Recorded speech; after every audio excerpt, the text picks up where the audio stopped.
Brother Jando, tanong ko, unang tanong. Ayon sa sinabi mo, sa pinakahuling sinabi mo, kinakailangan kong tanggapin na kayo ay sulpot. Tama ba? Tama o mali? Tama ba yung pagkakaintindi ko?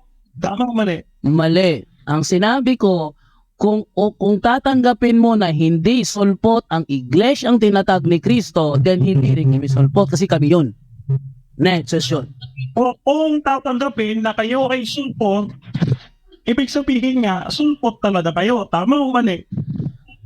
Mali. Kapag tinanggap mo na ang iglesyang tatag ni Kristo ay sulpot, then nilito na sulpot din kami. Kung tatanggapin mo na sulpot ang iglesia tinatag ni Kristo.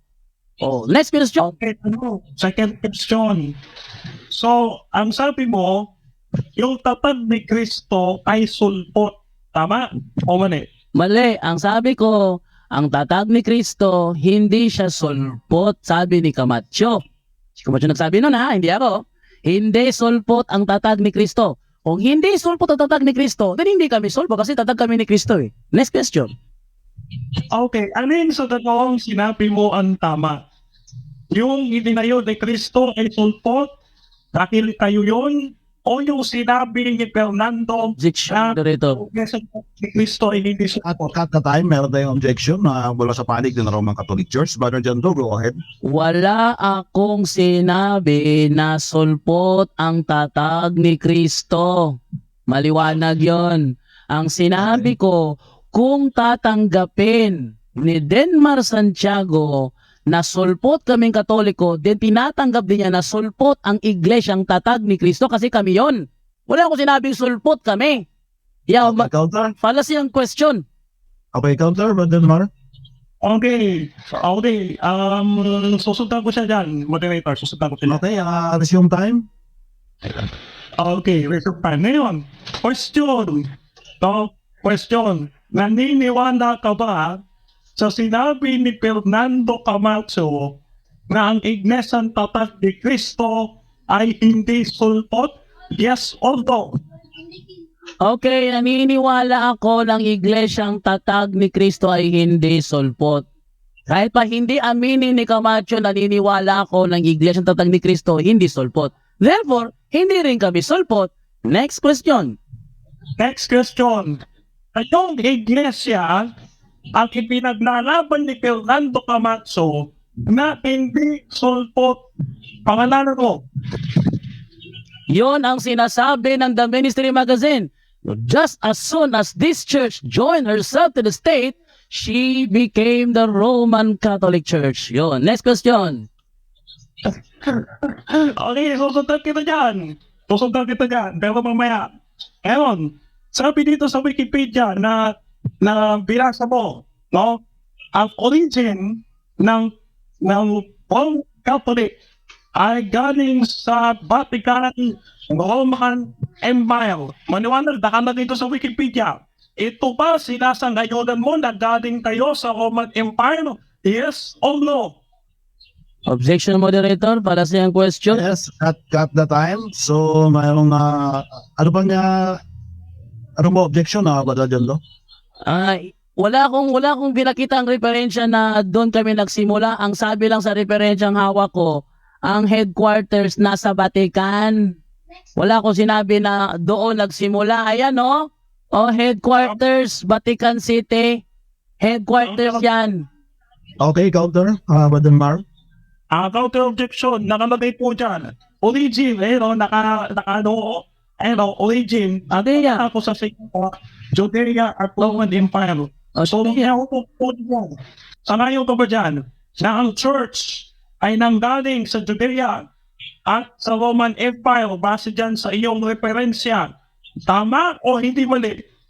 Okay, hindi siya Judea at Roman Empire. Judea, Roman Empire. Ibig sabihin, sa Judea siya nagsimula. At ang Judea under sa Roman Empire. Hindi siya Judea at Roman Empire. Mali yun. Mali ang tanong. Next question na. Okay, next question.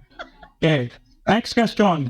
So, tinatanggap mo, kasama dyan sa referensya mo ang Roman Empire. Tinatanggap mo, yes or no? Yes, kasi ang Judea is under sa Roman Empire. Kaya nga may mga Romano nandun sa kanila sa Jerusalem eh. Kasi under sila sa Roman Empire. Di ba ako tapos? 1 minute ang sagot. Yo, under ang Judea sa Roman Empire. Judea, nasa ano yan? East yan. Nasa Jerusalem yan. Natural. Next question. Yes. Okay, question. Paano question? According sa sagot nyo, ang Jerusalem ay nasa east. Tama o hindi mali? Objection, moderator. Palasin naman ang tanong. Yes, so objection na Brother Dondo. Ito yung sinasabi ko na huwag natin limitahan ang 10 seconds. Kasi ang tanong niya mali. Ano daw, tama o hindi tamang sagot? Tama o ano? Fallacy question yun. Ayusin mo yung categorical mo. Ayusin mo ha? Ayusin mo. Moderator, paki-rephrase ang kanyang tanong. Kasi fallacy, ang last na word na binanggit niya. Okay. Brother Mars, so nakikita naman ng moderator din yung last na word ng tanong. So, rephrase. Okay, next ko.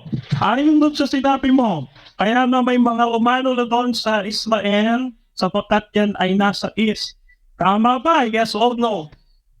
Tama na ang Jerusalem nasa east and the Roman Catholic Church began in the upper room in Jerusalem almost 2,000 years ago.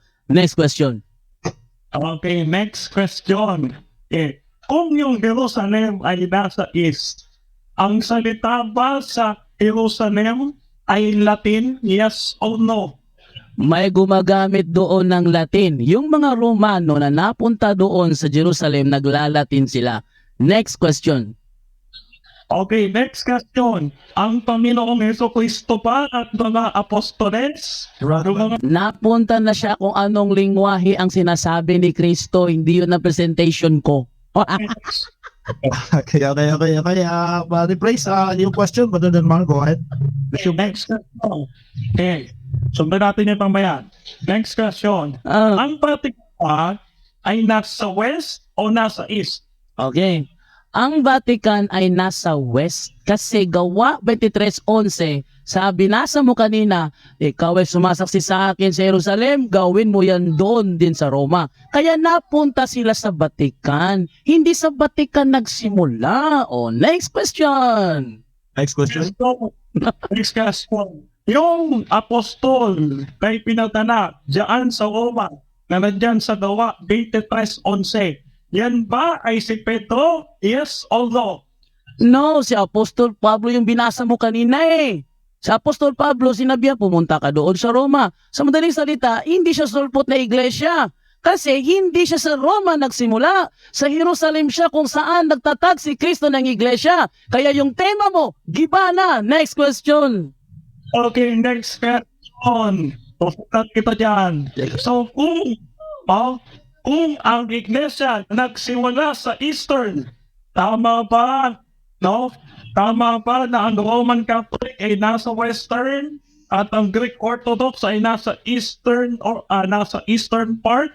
Yes or no? No. Ang Roman Catholic Church, ayon sa The New Book of Knowledge, began in the Upper Room in Jerusalem. Hindi siya nagsimula sa Western. Next question. At a time, mayroon tayong objections mula sa Seventh-day Adventist kay Brother Denmar Santiago. Go ahead, Brother Denmar. Kung ang categorical niya, ang tanong kong maliwanag, moderator, tama ba na ang Eastern Orthodox ay nasa East at ang Roman Catholic Church ay Western Latin Church? Yes or no? Okay, yes or no muna before anything else? Okay. Yes, sa panahon natin ngayon, ang Roman Catholic Church ay nasa Western. But sa origin, the Roman Catholic Church began in an upper room in Jerusalem almost 2,000 years ago. So ang Roman Catholic Church hindi nagsimula sa Western. Napadpad lang sa Western. Denmar, napadpad lang. Next question. Kung napadpad sa Western, sa mga tuwid, ang mga taga-Roma, yung mga nasa kanluran, hindi sila ang naging unang Kristiyano. Tama o mali? Mali! Kasi yung napadpad sa Roma, sila yung mga unang Kristiyano. Nakapag-convert lang sila doon. Next question. So yung mga na-convert nila nga ng mga Romano, yun yung mga ikalawang bugso ng mga Kristiyano. Tama o mali? Mali, kasi yung mga na-convert na Roma, bahagi sila ng unang Kristyanismo. Next question. Okay, so kung ang Roma ang ikalawang pinuntahan, from Jerusalem to Roma, ibig sabihin, no, hindi pa kasali ang Roma dati sapagkat ang bisyon ni Kristo nasa Jerusalem pa lang. Tama o mali? Section moderator. Yes, got the time, Brother Jeff. So, objection. Ang tema pinag-uusapan is the Roman Catholic Church. Hindi yung mga Romano, individual na mga Romano na hindi naman member sa Roman Catholic Church. Hindi yun ang pinag-uusapan dito.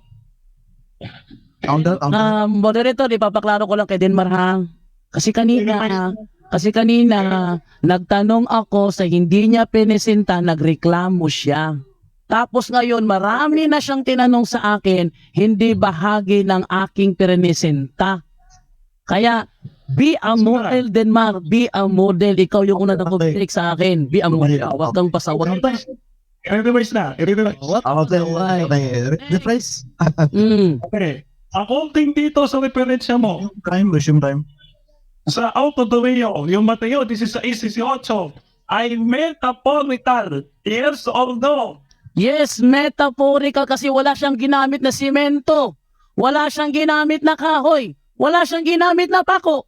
Kaya ang to found doon, yung oikodomeo is to found. Hindi siya rebuild. Hindi siya rebuild.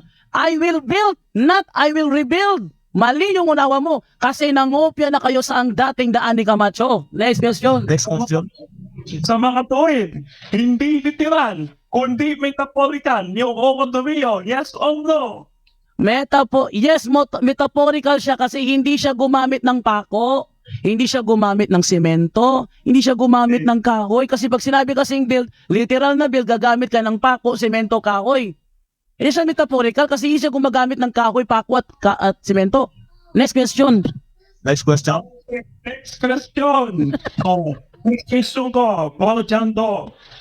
Ibig sabihin, kung metaphorical siya at hindi literal, ibig sabihin, hypertextual ang itinayo, yung Autodomeo sa Mateo 16:18.